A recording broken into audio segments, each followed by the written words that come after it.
Tinalakay sa 28th regular session ng Sangguniang Panlungsod nitong Miyerkules, January 14, ang kakulangan sa supply ng tubig na kasalukuyang nararanasan sa lungsod ng San Jose del Monte.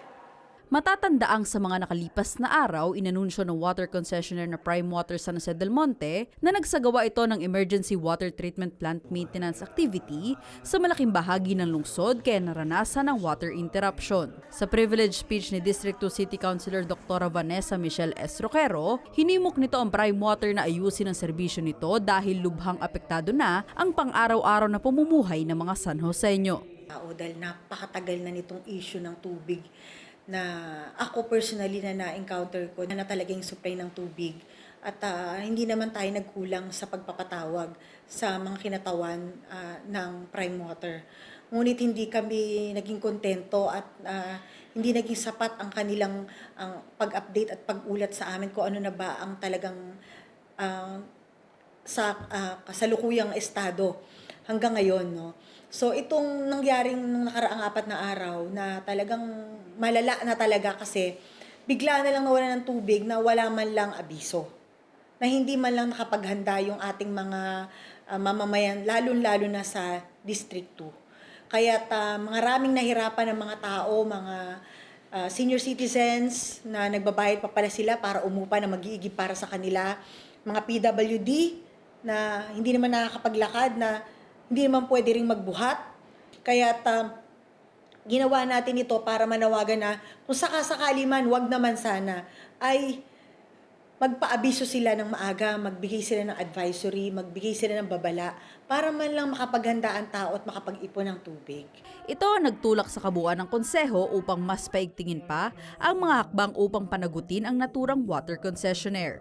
Sa pamamagitan ng isang panukalang ordinansa na inihain sa pamumuno ni Vice Mayor Arlene Bartolome Arsiaga, layo nitong makatakda ng malinaw na pamantayan ng serbisyo, pananagutan at konkretong remedyo sa tuwing nagkukulang ang serbisyo sa tubig. Ilang araw na nagkaroon ng paghinto ang tubig ay hinihingi po natin ng buong sanggunian ang paliwanag po ng ating Prime Water na kung bakit ito ay walang advisory, no, sa pangkabuuan ng sa gayon ay nakahanda ang ating mga kababayan. Ganun na rin po ang lahat ng departamento ng ating lungsod. Tawag natin ang representative from the Prime Water and as well as the San Jose Water District na sila mismo ang maging sagot or sumagot sa mga paliwanag na ito hinggil doon sa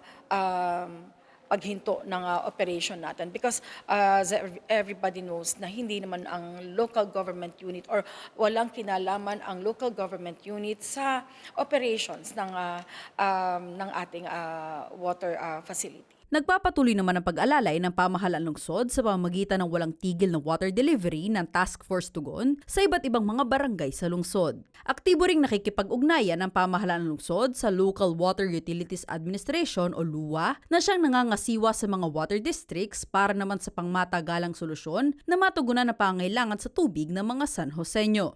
Samantala ay naprobahan naman ng konseho ang request ng Business Permit and Licensing Office o BPLO na extension ng business permit renewal ng mga negosyo sa lungsod upang bigyan ng sapat na panahon ang libu-libong negosyante na magproseso ng kanilang mga dokumento.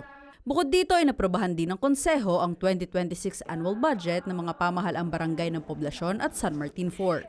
Para sa Balitang San Joseño, ako si Shar Refugio Pasion, Public Information Office. Yan ang mga kaganapan at detalyeng dapat alam mo sa Joseño. Para sa napapanahong balita at impormasyon, doble aksyon at solusyon, i-follow at mag-subscribe na sa mga official social media pages ng pamahalang lungsod ng San Jose del Monte, Bulacan. Maraming salamat, Arya San Joseño.